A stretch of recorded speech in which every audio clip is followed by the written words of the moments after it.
जय Malhar news चॅनलच्या सर्व प्रेक्षकांना सपना चौधरीचा नमस्कार। भारतीय संविधानाला 75 वर्ष पूर्ण झाल्यानिमित्ताने नंदुरबार शहरात संविधान जागर कार्यक्रमाचे आयोजन करण्यात आले होते। भारतीय संविधानाला 75 वर्ष पूर्ण झाल्याच्या निमित्ताने डॉक्टर बाबासाहेब आंबेडकरांनी तयार केलेल्या संविधानाची माहिती सर्वसामान्य नागरिकांपर्यंत विशेषतः विद्यार्थ्यांपर्यंत पोहोचवण्याच्या उद्देशाने राज्यभरात विविध कार्यक्रमांचे आयोजन केले जात आहे। याच उपक्रमाचा एक भाग म्हणून नंदुरबार शहरातील एकलव्य महाविद्यालयात अनुलोम संस्थेच्या माध्यमातून संविधान जागर या विशेष कार्यक्रमाचे आयोजन करण्यात आले होते। या संदर्भात अनुलोमचे ॲडव्होकेट प्रीतम निकम यांनी अधिकची माहिती दिली आहे। सपना चौधरी, जय मल्हार न्यूज, नंदुरबार। संविधान भारताचा आत्मा। Let us leave aside slogans. Let us leave aside words which frighten people. Let us even make concession to the prejudices of our opponents. Bring them in so that they may willingly join with us on marching upon that road. If we walk long enough, must.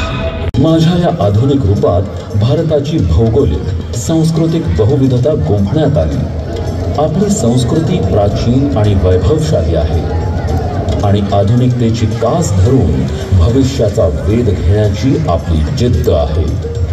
भूतकाळ आणि भविष्य यांना आधार card म्हणजे नागरिकत्वाचा पुरावा नाही, तो तुमच्या ओळखीचा पुरावा आहे। तुम्ही भारत देशामध्ये जन्माला आलेले आहात म्हणून तुम्हाला बर्थ सर्टिफिकेट मिळतं। तुम्ही मोठे झाल्यावर पासपोर्ट काढता, तुम्ही ड्रायव्हिंग लायसन्स काढतात। खरं तर अनुगामी लोकराज्य महाअभियान अनुलोम ही संस्था महाराष्ट्रभरामध्ये योजनांच्या विषयामध्ये लोकांना मार्गदर्शन करण्याची भूमिका चोखपणे महाराष्ट्रभर बजावत असते आणि त्या दृष्टिकोनातून महाराष्ट्रामध्ये योजना सर्वांपर्यंत जाव्यात ही भूमिका अनुलोमची आहे।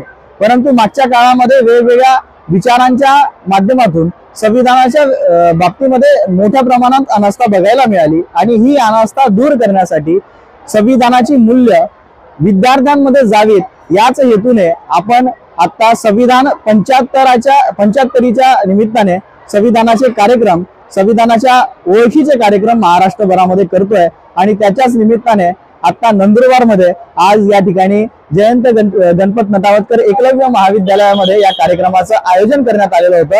अशाच पद्धतीने महाराष्ट्रभर अनुलोम विद्यार्थ्यांमध्ये संविधानाचे बीज रोवले जावे याच्यासाठी प्रयत्नशील आहेत आणि पुढच्या काळात सुद्धा अशा चांगल्या विषयांना घेऊन अनुलोम सतत कार्यरत असणार आहे।